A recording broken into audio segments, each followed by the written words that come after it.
There's a reason why the more belly fat that we gain, the more hungry we get. I talk to a lot of people that have been in situations where like, I have always had control of my diet. And then it seems like as I started to put on weight, things just got more and more out of control. And it's easy to think about this metabolically. Like we can think about, well, what's happening inside our body with hormones and leptin and ghrelin and these hunger signals and satiety cues and this and that. But we also forget about how that intersects with our brain.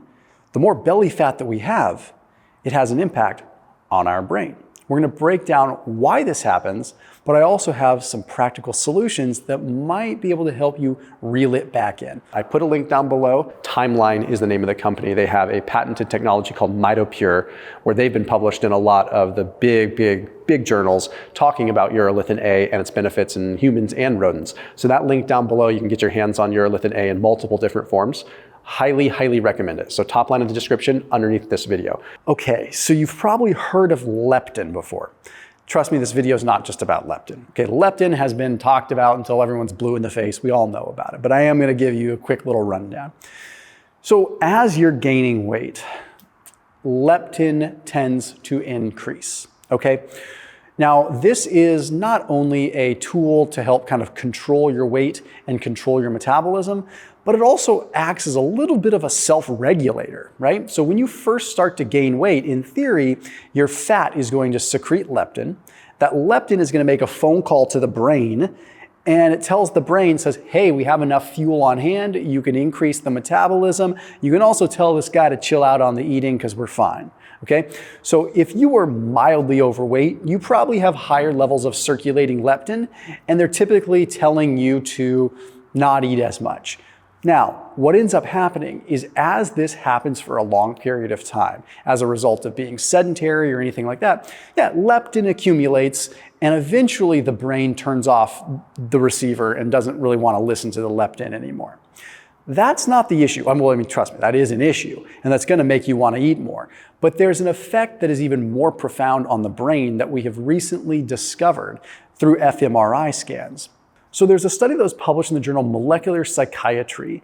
This was really interesting because it used what are called radioisotopic tracers to take a look at how certain things affect dopamine receptors and also dopamine receptor binding ability. Basically just means like how can something impact our pleasure or reward senses. But they were looking in this study at the relationship between BMI, body mass index, and sort of opportunistic eating with dopamine. And what they found is that in some regions of the brain, food would trigger this reward, and opportunistic eating would trigger like a dopamine sort of hit in an area of the brain, but in another area of the brain, it wouldn't.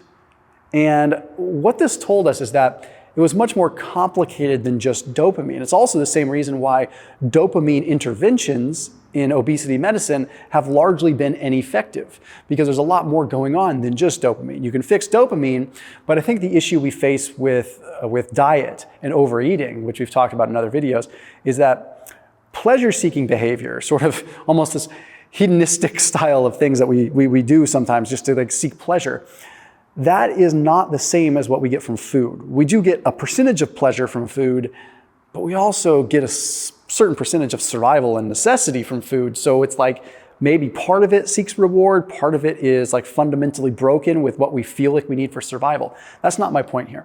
Okay, what is my point is another study. I wanted to mention that study to just be nuanced. This next study was published in Obesity Reviews, and again, used a radioisotopic tracer to look at dopamine 2 receptors, D2 receptors. What it essentially found is that the more dopamine receptors you have, like the more dopamine receptors that would be activated, essentially the bigger the sort of hit you are getting. Okay. What they found is that leptin seems to have an interesting impact. Leptin inhibits dopamine release. Okay. So in a perfect world, you have enough fat on you, you're producing leptin. A, the leptin is telling you, chill out on the eating, but B, when the leptin hits the brain, it stops the release of dopamine a little bit, so you're not getting dopamine hits as much, so your need to like eat and indulge is a little bit less. So it's working on two pathways, leptin directly, but also via an inhibitory action on dopamine and D2. Now, what happens in someone that's leptin resistant? Well, the leptin's never hitting the site, right? So you have a higher level of dopamine. Now you end up having to increase dopamine internally. This is called tonic dopamine. And I know I'm talking a little over your head right now, and I promise I'm going to bring it back to earth. I have to get this stuff out for nuance. Tonic dopamine is your built-in dopamine, your dopamine that's already bound to the receptor. So when you have high levels of leptin circulating but not binding, you're never blocking the dopamine. So the dopamine is elevating and it's ending up binding to the receptors. What does this mean? Why, doesn't that mean that we consistently feel good? It's like having a constant drip of something making us feel good. Kind of. Your elevated baseline now requires you to need more to get satisfaction. So now that your tonic levels, your built-in levels of dopamine are at a new baseline because your leptin levels are not, your leptin's not actually binding, that means when you go out and you eat food, you need a stronger response. You either need more food or you need higher amounts of sugar, more of a drug, whatever, right? To get that phasic effect of dopamine to be high enough to bring you up more. We have a serious issue of a compounded effect. We need leptin to actually bind, and we need our dopamine to actually work functionally. So what can you do in this particular case? There's a few things. One of the most effective strategies at restoring leptin resistance is simply through intermittent fasting. There's a lot of evidence that suggests that this is a very potent way. Why? Well, because you're radically reducing calories.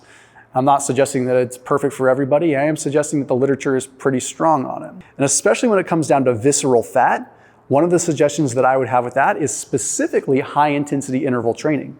Why is that?